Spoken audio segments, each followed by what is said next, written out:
Hi friends, welcome back to our channel Tips for You A to Z plus Geetha's Hair Care. കാരണം ഇതിപ്പോൾ ഞാൻ video ചെയ്യുന്നത് നിങ്ങൾ ഈ വീഡിയോ കാണുന്നതിന് ഒരു അരമണിക്കൂർ മുൻപായിട്ടാണ് ചെയ്യുന്നത് കേട്ടോ. ഇന്നത്തെ ഈ വീഡിയോ ശരിക്കും എന്നെ സ്നേഹിക്കുന്ന എൻ്റെ ചാനലിലുള്ള സബ്സ്ക്രൈബേഴ്സിന് വേണ്ടി മാത്രം ചെയ്യുന്നതാണ്. കാരണം ഇതൊരു ഹെയർ കെയർ ടിപ്പോ ബ്യൂട്ടി ടിപ്പായിട്ട് യാതൊരു വക ബന്ധമില്ലാത്ത കാര്യമാണ്. പക്ഷേ നമ്മളുടെ ലൈഫ് ഏറ്റവും കൂടുതൽ സക്സസ് ആവാൻ വേണ്ടിയിട്ട് നിങ്ങൾ വിചാരിക്കുന്ന പോലെ നിങ്ങളുടെ ലൈഫ് മാറാനായിട്ടുള്ള ഒരു 5 കാര്യമാണ് ഞാൻ പറയാൻ പോകുന്നത്. ഇന്ന് എൻ്റെ പിറന്നാളാണ് കേട്ടോ. നാളാണ്, കുംഭഭരണിയാണ് ഇന്ന്. കുറച്ച് ദിവസം മുന്നേ ഡേറ്റ് ഓഫ് ബർത്ത് ഉണ്ടായിരുന്നു, ഡേറ്റ് ഫെബ്രുവരി 20. അതിന് നമ്മൾ കേക്കൊക്കെ കട്ട് ചെയ്ത് ആഘോഷിച്ചിട്ടുണ്ടായിരുന്നു. മോൻ്റെ ചാനലിൽ വീഡിയോ ഇട്ടിട്ടുണ്ട്, കാണാത്തവരുണ്ടെങ്കിൽ കണ്ടു നോക്കാം. അപ്പോൾ ഇന്നെന്ന് വെച്ച് കഴിഞ്ഞിട്ടുണ്ടെങ്കിൽ എൻ്റെ നാളാണ്. ഞാൻ രാവിലെ തന്നെ അമ്പലത്തിലൊക്കെ പോയി കുറിയൊക്കെ വെച്ചിട്ടുണ്ടായിരുന്നു പോയി. അപ്പോൾ ഇന്നത്തെ വീഡിയോ എന്താ വെച്ച് കഴിഞ്ഞിട്ടുണ്ടെങ്കിൽ പെട്ടെന്ന് എടുക്കുന്ന വീഡിയോ ആണ്. ഇതിൽ എന്തെങ്കിലും മിസ്റ്റേക്ക് വന്നിട്ടുണ്ട് അതേപോലെ തന്നെ ഞാൻ വീഡിയോ അങ്ങനെ ഇടും. എഡിറ്റ് ചെയ്യാനുള്ള ടൈം ഇല്ല.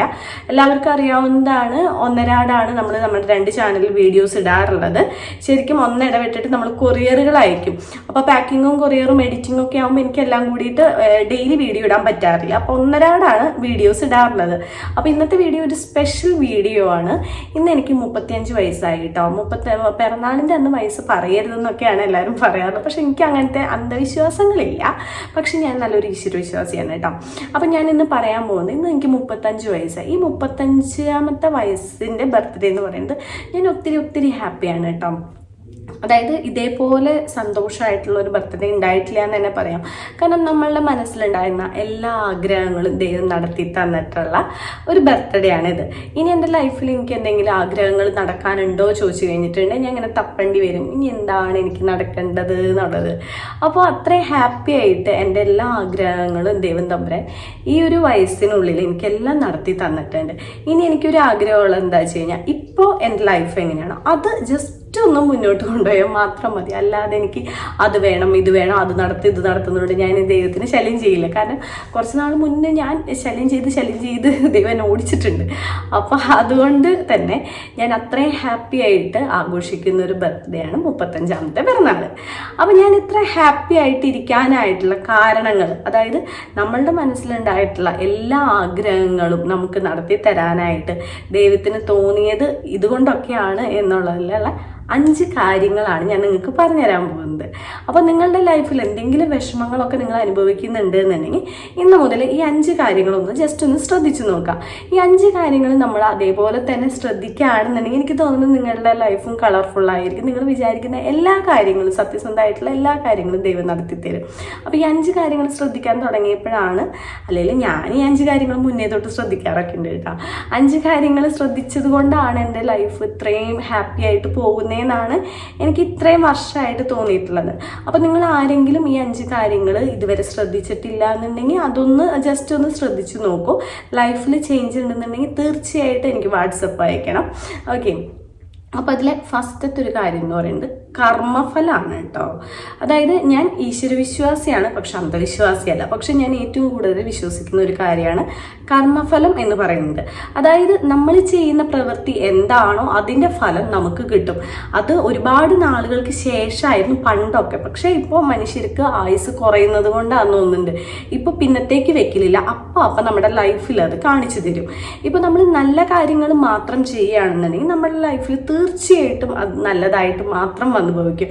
പ്രത്യേകിച്ച് ഇപ്പോൾ എന്താ പറയുക, നമ്മൾ എന്തെങ്കിലുമൊക്കെയും മറ്റുള്ളവർക്കുള്ള ഹെൽപ്പായാലും അതേപോലെ നമ്മൾ മറ്റുള്ളവരെ ദ്രോഹിക്കാതെ, മറ്റുള്ളവർക്ക് ഇപ്പോൾ പറയില്ലേ അവർ തെറ്റ് ചെയ്യാതെ തന്നെ നമ്മൾ അവർക്കെതിരായിട്ട് പ്രവർത്തിച്ചു എന്ന്, അങ്ങനെയൊന്നും ചെയ്യാതെ നല്ല കാര്യങ്ങൾ മാത്രം ചെയ്തുകൊണ്ടിരിക്കുക. എനിക്ക് തോന്നുന്നു ഞാൻ ഇന്ന് വരെ എൻ്റെ അറിവിൽ അറിവില്ലായ്മ കൊണ്ട് നമ്മൾ ചെയ്യാം. കാരണം നമ്മൾ തെറ്റിദ്ധാരണ കൊണ്ട് അങ്ങനെയൊക്കെ ചെയ്യാം. പക്ഷെ അറിവോട് കൂടിയിട്ട് തെറ്റ് ചെയ്യുന്നവരും ഇഷ്ടംപോലെ ആളുകളുണ്ട്. അപ്പോൾ അതുകൊണ്ട് ഒരിക്കലും നമ്മൾ അറിവോട് കൂടിയിട്ട് ഒരാൾക്കും എതിരായിട്ട് ചെയ്യാതിരിക്കുക. കാരണം നമ്മളത് ചെയ്ത് കഴിഞ്ഞിട്ടുണ്ട്, ഒരു പക്ഷേ നമ്മൾ ആ ചെയ്യുന്ന സമയത്ത് നമ്മൾ ഹാപ്പി ആയിരിക്കും, നമ്മളെ ലൈഫ് വളരെ സന്തോഷത്തോടു കൂടിയിട്ടായിരിക്കും ഇരിക്കുന്നുണ്ടാവുക. പക്ഷെ പിന്നീട് ഒരു 5-6 വർഷത്തിനുള്ളിൽ തന്നെ നമുക്ക് അതിൻ്റെ ഇരട്ടിയായിട്ട് നമുക്ക് തന്നെ തിരിച്ചടി കിട്ടും. അപ്പോൾ അതുകൊണ്ട് നിങ്ങൾ നല്ല കാര്യങ്ങൾ മാത്രം ചെയ്യാനായിട്ട് ശ്രദ്ധിക്കുക. നല്ലത് ചെയ്ത് കഴിഞ്ഞിട്ടുണ്ട് തീർച്ചയായിട്ടും നിങ്ങളുടെ ലൈഫിൽ നല്ലത് മാത്രമേ വരുള്ളൂ. അതാണ് കർമ്മഫലം എന്ന് പറയുന്നത്. അത് ഇന്നല്ലെങ്കിൽ നാളെ നമ്മുടെ ജീവിതത്തിൽ കാണും. രണ്ടാമത്തെ കാര്യം എന്ന് പറയുന്നത് ഒരാളെ ചതിക്കാതിരിക്കുക. അതായത് ഒരാളുടെ അടുത്ത് പോയിട്ട് ചതി ചെയ്തുകൊണ്ട് ഒരു രൂപ നമ്മൾ നേടാതിരിക്കുക. അത് ഒരു പഴഞ്ചൊല്ലുണ്ട്, പണ്ടുള്ള ആൾക്കാർ പറയും, പൊട്ടനെ ചട്ടൻ ചതിച്ച ചട്ടനെ ദൈവം ചതിക്കും. അത് കറക്റ്റാണ് കേട്ടോ. നമ്മൾ ഒരാളുടെ നിന്ന് അർഹതയില്ലാത്ത പൈസ വാങ്ങിക്കഴിഞ്ഞിട്ടുണ്ട്, അത് നമ്മളുടെ കയ്യിൽ നിന്ന് ഒന്നെടുത്ത് കഴിഞ്ഞിട്ടുണ്ടെങ്കിൽ 100 നമ്മളുടെ കയ്യിൽ നിന്ന് പോവും. അത് പല തരത്തിലായിരിക്കാൻ പോവുക. ചിലപ്പോൾ ഒരു ഹോസ്പിറ്റൽ കേസ് വന്നിട്ടായിരിക്കാൻ പോവുക, അല്ലെങ്കിൽ പല രീതിയിലായിരിക്കാം. അപ്പം അതുകൊണ്ട് ഒരാളുടെ നിന്നും നമ്മൾ അർഹതയില്ലാത്ത 1 രൂപ പോലും എടുക്കാതിരിക്കുക. അത് എടുത്തു കഴിഞ്ഞിട്ടുണ്ടെങ്കിൽ നമ്മളുടെ ലൈഫിനെ നന്നായിട്ട് ബാധിക്കും. അപ്പം അത് ചെയ്യാതിരിക്കുക. നിങ്ങൾ പറ്റിച്ചിട്ടുള്ള പൈസ നമ്മളുടെ ലൈഫിൽ വേണ്ട എന്ന് തന്നെ വെക്കുക. അപ്പം നമ്മളുടെ ജീവിതത്തിൽ കൂടുതൽ സന്തോഷമേ ഉണ്ടാവുള്ളൂ. ഒരുപാട് പൈസ ഉണ്ടായതുകൊണ്ട് നമുക്ക് സന്തോഷം ഉണ്ടാവണമെന്നില്ല. പൈസയ്ക്ക് വാല്യൂ ഉണ്ട്, ഓക്കെ. പക്ഷേ ഒരുപാട് പൈസ ഉണ്ടെന്ന് വെച്ചിട്ട് നമുക്ക് മനസ്സമാധാനവും സന്തോഷവും ഇല്ലാത്ത ലൈഫിനേക്കാളും എത്രയോ നല്ലതാണ് പൈസ കുറവായാലും സമാധാനം സന്തോഷമുള്ളത്. അതുകൊണ്ട് ഒരാളെ പറ്റിച്ചും കൊണ്ടോ ചതിച്ചും കൊണ്ടോ അർഹതയില്ലാത്ത പൈസ നമ്മൾ എടുക്കാതിരിക്കാം. പിന്നെ മൂന്നാമത്തെ കാര്യം എന്ന് വെച്ച് കഴിഞ്ഞിട്ടുണ്ട്, നിങ്ങൾ നിങ്ങളുടെ പാരൻസിനെയൊക്കെ നോക്കാത്ത ആളാണെന്നുണ്ടെങ്കിൽ ഇന്ന് മുതൽ പാരൻസിനെയൊക്കെ നന്നായിട്ട് സ്നേഹിക്കുക. കാരണം നമ്മളുടെ പാരൻസിനെ നോക്കിക്കഴിഞ്ഞിട്ടുണ്ട് അത്രത്തോളം പുണ്യമുള്ള കാര്യം വേറെ ഇല്ല കേട്ടോ. കാരണം നമ്മളെ പാരൻസിനെ നോക്കിയാലാണ് നമ്മളുടെ മക്കൾ നമ്മളെയും നോക്കുക. പക്ഷേ ഈ പാരൻസിൻ്റെ കാര്യം പറയുമ്പോൾ എനിക്ക് കുറേ ആളുകളെ അറിയാം കേട്ടോ. അതായത് 2 തരത്തിലുള്ള പാരൻസ് ഉണ്ട്. മക്കളുടെ നന്മയ്ക്കും തിന്മയ്ക്കും നിൽക്കുന്ന പാരൻസ് ഉണ്ട്. ഇപ്പോൾ മക്കളുടെ തിന്മ എന്ന് പറയുമ്പോൾ മക്കളെ എങ്ങനെയെങ്കിലും ഇതാക്കിയിട്ട് അവരുടെ ലൈഫ് എങ്ങനെയെങ്കിലും ആയിക്കോട്ടെ, സ്വന്തം കാര്യം മാത്രം നന്നായാൽ മതി, അല്ലെങ്കിൽ പാർഷ്യാലിറ്റി കാണിക്കുക. ഒരു മക്കളോട് ഇത് കാണിച്ചിട്ട് അപ്പുറത്തെ മക്കളോട് മാത്രം സ്നേഹം കാണിക്കുക. അങ്ങനെ അഭിനയിക്കുന്ന പേരൻസും ഉണ്ട്, ഒരുപാട് പേരുണ്ട് അങ്ങനെ. അപ്പം അങ്ങനെയുള്ളവരൊക്കെ ആണെന്നുണ്ടെങ്കിൽ നമ്മുടെ ലൈഫിൽ നിന്ന് കുറച്ച് ഗ്യാപ്പ് ഇട്ട് നിർത്തുന്നതുകൊണ്ട് കുഴപ്പമില്ല. അതല്ലാതെ നമുക്ക് വേണ്ടിയിട്ട് ജീവിച്ചിട്ടുള്ളവരും നമ്മളെ സ്നേഹിക്കുന്നവരായിട്ടുള്ള പേരൻസിനെ നമ്മൾ നോക്കുകയാണെന്നുണ്ടെങ്കിൽ നമ്മളുടെ ജീവിതത്തിൽ അത് കൂടുതൽ കാണിക്കും, അത് കൂടുതലായിട്ട് നമ്മൾക്ക് ഗുണം ചെയ്യും.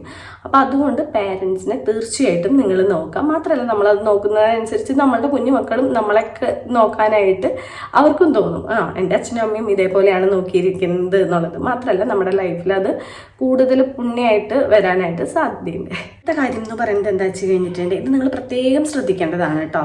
നമ്മളെല്ലാവരും മനുഷ്യന്മാരാണ്, നമുക്കെല്ലാവർക്കും തെറ്റുപറ്റാം. പക്ഷെ ഈ ഒരു തെറ്റ് നമ്മൾ ചെയ്തു കഴിഞ്ഞിട്ടുണ്ട് നമ്മളുടെ ജീവിതത്തിനെ അത് നന്നായിട്ട് ബാധിക്കുന്ന ഒന്നാണ്. കാര്യം എന്താ വെച്ച് കഴിഞ്ഞിട്ടുണ്ട്, മറ്റൊരാളെ കുറിച്ചിട്ട് ഇല്ലാത്ത കാര്യങ്ങൾ മറ്റുള്ളവരുടെ അടുത്ത് പറഞ്ഞ് നടക്കാതിരിക്കുക. അത് എന്താ പറയുക, അത് എനിക്ക് തോന്നുന്നു നമ്മുടെ ലൈഫ് തന്നെ നശിപ്പിക്കുന്ന ഏറ്റവും വലിയൊരു കാര്യമാണ് കേട്ടോ. അത് നമ്മളങ്ങനെ പറയുമ്പോൾ നമ്മൾ ആരെക്കുറിച്ചാണോ ഇല്ലാത്തത് പറയുന്നത് അവരുടെ മനസ്സറിഞ്ഞ് പ്രാഗിക്കഴിഞ്ഞിട്ടുണ്ട് നമ്മളുടെ ജീവിതം തന്നെ നശിച്ചു പോകും. നമുക്ക് ഉള്ള കാര്യം പറയാം, ഓക്കെ. നമ്മളിപ്പോൾ ഒരു എനെ കുറിച്ചിട്ട് ആ ഒരു വ്യക്തി ഇന്നത് ചെയ്ത കാര്യമാണെന്നുണ്ടെങ്കിൽ നമ്മൾ ഒരാളോടല്ല 100 ആളോടും പറയാം, കുഴപ്പമില്ല. അത് അത്ര നല്ല സ്വഭാവമല്ല, എന്നാലും ഉള്ളതാണല്ലോ പറയാം. ഇല്ലാത്ത ഒരു കാര്യം പറഞ്ഞു കഴിഞ്ഞിട്ടുണ്ട് ആ പറയുന്ന വ്യക്തി മനസ്സറിഞ്ഞ് ശപിച്ചു കഴിഞ്ഞിട്ടുണ്ട് നമ്മളുടെ ജീവിതം തന്നെ ഇല്ലാതാവും. അതുകൊണ്ട് അത് നിങ്ങൾ ചെയ്യുന്നുണ്ട് ശ്രദ്ധിക്കുക, ചെയ്യാതിരിക്കുക. മറ്റുള്ളവരെ കുറിച്ചിട്ട് ഇല്ലാത്ത കാര്യം പറയുന്നത് സ്റ്റോപ്പ് ചെയ്യുക. ഇനി 5ാമത്തെ കാര്യം എന്താ വെച്ച് കഴിഞ്ഞിട്ടുണ്ട്, നമ്മളുടെ കയ്യിലുള്ള പൈസ കണ്ടിട്ട് വരുന്ന റിലേറ്റീവ്സ് ആയാലും ഫ്രണ്ട്സിനെ ആയാലും കുറച്ച് ഗ്യാപ്പിൽ നിർത്തുന്നതാണ് നല്ലത് കേട്ടോ. അവരാരും നമ്മളോടുള്ള സ്നേഹം കൊണ്ട് അടുത്ത് വരുന്നതല്ല, നമ്മളുടെ കയ്യിലുള്ള പൈസ കിട്ടാൻ വേണ്ടിയിട്ട് മാത്രമായിരിക്കും. അപ്പോൾ ആ പൈസ കൊടുക്കൽ നിന്ന് കഴിഞ്ഞിട്ടുണ്ട് അവരുടെ തനിനിറം നമുക്കറിയാൻ പറ്റും. അതുകൊണ്ട് അങ്ങനെ പൈസ കണ്ടുകൊണ്ട് വരുന്ന റിലേറ്റീവ്സ് ആയാലും ഫ്രണ്ട്സ് ആയാലും ആരായാലും അവരുടെ സ്വഭാവം മനസ്സിലാക്കിക്കൊണ്ട് ഒരു കൈയകലത്തിൽ നിർത്തുന്നതായിരിക്കും എപ്പോഴും നല്ലത്.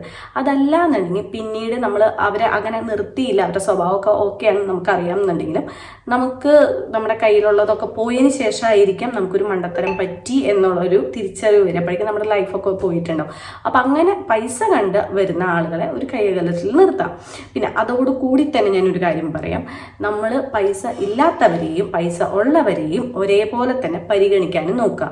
കാരണം നമ്മൾ പൈസ ഇല്ലാത്തവരെ തരം താന്ന് കാണുകയും പൈസ ഉള്ളവരുടെ അടുത്ത് മാത്രം നല്ലതിൽ നിന്ന് കഴിഞ്ഞിട്ടുണ്ട് നമുക്ക് പൈസ തരുന്നതും ഇല്ലാതാക്കുന്നതും ഒക്കെ സർവേശ്വരനാണ്.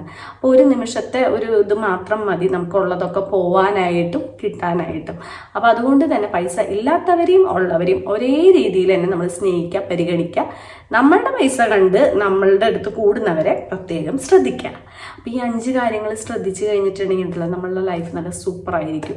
അപ്പോൾ ഇതൊക്കെ ശ്രദ്ധിച്ചതിന് ശേഷം നിങ്ങളുടെ ലൈഫിൽ മാറ്റങ്ങൾ ഉണ്ടായിട്ടുണ്ടെന്നുണ്ടെങ്കിൽ തീർച്ചയായിട്ടും കമൻറ്റ് ചെയ്യുക. എൻ്റെ 35 വയസ്സിനുള്ളിൽ എനിക്ക് തോന്നിയിട്ടുള്ള ഒരു 5 കാര്യങ്ങളാണ് കേട്ടോ ലൈഫ് സൂപ്പറായിട്ട് മുന്നോട്ട് പോകാനായിട്ട് നമ്മൾ ചെയ്യേണ്ട 5 കാര്യങ്ങളാണ് ഞാൻ ഷെയർ ചെയ്തിരിക്കുന്നത്. വീഡിയോ ഇഷ്ടമായി കഴിഞ്ഞിട്ടുള്ള ലൈക്ക് ചെയ്യാനും സപ്പോർട്ട് ചെയ്യാനും മറക്കരുത്. Okay, by. 35 വയസ്സായതിൻ്റെ ചെറിയൊരു ആഘോഷമാണ് കേട്ടോ ഇത്. എനിക്ക് എല്ലായ്പ്പോഴും ഇഷ്ടമുള്ള ഒരു കാര്യമാണ് നമ്മളുടെ ഫാമിലിയിലെ എല്ലാ മെമ്പേഴ്സിൻ്റെയും ബർത്ത്ഡേ ഒക്കെ ആഘോഷിക്കണം എന്നുള്ളത്. പക്ഷെ ഇതുവരെ അങ്ങനെ പറ്റാറില്ല. പക്ഷെ നമ്മുടെ പുതിയ വീട്ടിലേക്ക് വന്നതിന് ശേഷം എൻ്റെ ഏറ്റവും വലിയൊരു ആഗ്രഹമാണ് അത്. ഇനി അതങ്ങനെ ആഘോഷിക്കണം എന്നാണ് ഞാൻ എപ്പോഴും വിചാരിക്കാറുള്ളത് കേട്ടോ. പക്ഷേ അതിൽ സന്ധ്യേൻ്റെ ബർത്ത്ഡേ ആഘോഷിക്കാനായിട്ട് പറ്റിയില്ല. കാരണം സന്ധ്യേട്ടൻ ജോലി സ്ഥലത്തായിരുന്നു. അപ്പോൾ ജോലി സ്ഥലത്തുള്ള ആളുടെ ബർത്ത്ഡേ പിന്നെയുള്ളവർ വീട്ടിൽ വെച്ചിട്ട് ആഘോഷിക്കുന്നതോട് എനിക്കങ്ങനെ താല്പര്യമില്ല. നമ്മൾ എല്ലാവരും ഉള്ളപ്പോൾ വേണം ആഘോഷിക്കാനായിട്ട്. അപ്പോൾ നമ്മൾ പുതിയ വീട്ടിൽ വന്നതിന് ശേഷം കിച്ചുവിൻ്റെ ബർത്ത്ഡേ ആഘോഷിച്ചു, ലച്ചുവിൻ്റെ ബർത്ത്ഡേ ആഘോഷിച്ചു. ഇതിപ്പോൾ എൻ്റെ ബർത്ത്ഡേ ആണ്. അപ്പോൾ എൻ്റെ ബർത്ത്ഡേക്ക് പിറന്നാളാണ് എപ്പോഴും ആഘോഷിക്കാറുള്ളത്. എൻ്റെ കുഞ്ഞിലത്തെ ബർത്ത്ഡേക്കൊക്കെ എൻ്റെ വീട്ടിൽ എൻ്റെ പിറന്നാൾ മാത്രമാണ് ആഘോഷിക്കാറുള്ളത് കേട്ടോ. അത് വേറൊന്നും കൊണ്ടല്ല, അവിടെ ഒരു അമ്പലത്തിൽ ഉത്സവം എന്നാണ്. അപ്പോൾ സദ്യ ഉണ്ടാക്കും, പായസം വയ്ക്കും, അങ്ങനെയൊക്കെ ചെയ്യാറുള്ളത്. പിന്നെ എൻ്റെ ഓർമ്മ വെച്ചപ്പോൾ ഞാൻ ആദ്യമായിട്ട് കേക്ക് മുറിച്ചത് 25ാമത്തെ ബർത്ത്ഡേക്കാണ് കേട്ടോ. എൻ്റെ ലൈഫിൽ തന്നെ ആദ്യമായിട്ട് ബർത്ത്ഡേ കേക്ക് മുറിച്ചത് അന്നാണ്. അല്ലാതെ എൻ്റെ പിറന്നാളിനൊന്നും അങ്ങനെ കേക്ക് മുറിക്കുക, ആഘോഷിക്കുക അങ്ങനത്തെ സിറ്റുവേഷനൊന്നും ഉണ്ടായിട്ടില്ല. അങ്ങനെ മുറിച്ചിട്ടുമില്ല. സദ്യ ഉണ്ടാക്കും, പായസം വയ്ക്കും. അത് തന്നെ നമുക്ക് വലിയൊരു ആഘോഷം തന്നെയായിട്ടാണ് തോന്നിയിട്ടുള്ളത്.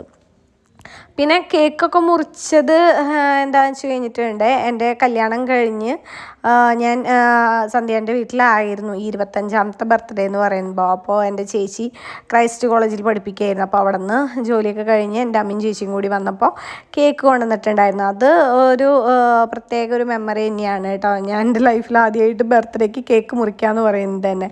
പിന്നെ അതിന് ശേഷം സന്ധ്യേട്ടനുള്ളപ്പോഴൊക്കെ എൻ്റെ ബർത്ത്ഡേക്ക് കേക്ക് മുറിക്കാറൊക്കെ ഉണ്ട് കേട്ടോ. അപ്പോൾ ഇപ്രാവശ്യം എനിക്ക് സന്ധ്യേട്ടനില്ലാത്ത കാരണം ആഘോഷിക്കണം എന്നൊന്നും ഉണ്ടായിരുന്നില്ല. പക്ഷേ മക്കൾ രണ്ടാളും ഒരു ബർത്ത്ഡേ കാർഡൊക്കെ ഉണ്ടാക്കി തന്നു. അപ്പോൾ അവർക്കൊരു ആഗ്രഹം, അമ്മ കേക്ക് മുറിക്കാം എന്നൊക്കെ പറഞ്ഞ് അങ്ങനെ ജസ്റ്റ് കേക്കൊക്കെ മുറിച്ച് പായസമൊക്കെ വെച്ച് ഒരു കുഞ്ഞ് ബർത്ത്ഡേ ആഘോഷം. ഇനി ഇത് കഴിയുമ്പോൾ എൻ്റെ അച്ഛൻ്റെ പിറന്നാളുണ്ട് ഒരു 2 ആഴ്ച കഴിയുമ്പോൾ. അപ്പോൾ അത് നമ്മൾ കാര്യമായിട്ട് ആഘോഷിക്കണം എന്നൊക്കെ വിചാരിക്കുന്നു. എപ്പോഴും നമ്മളുടെ വീട്ടുകളിലുള്ള എല്ലാ മെമ്പേഴ്സിൻ്റെയും പിറന്നാളുകൾ നമ്മൾ കുഞ്ഞു ആഘോഷമായാലും ആഘോഷിക്കണം. അതൊക്കെ പിന്നീട് ഒരു മെമ്മറിയാണ്.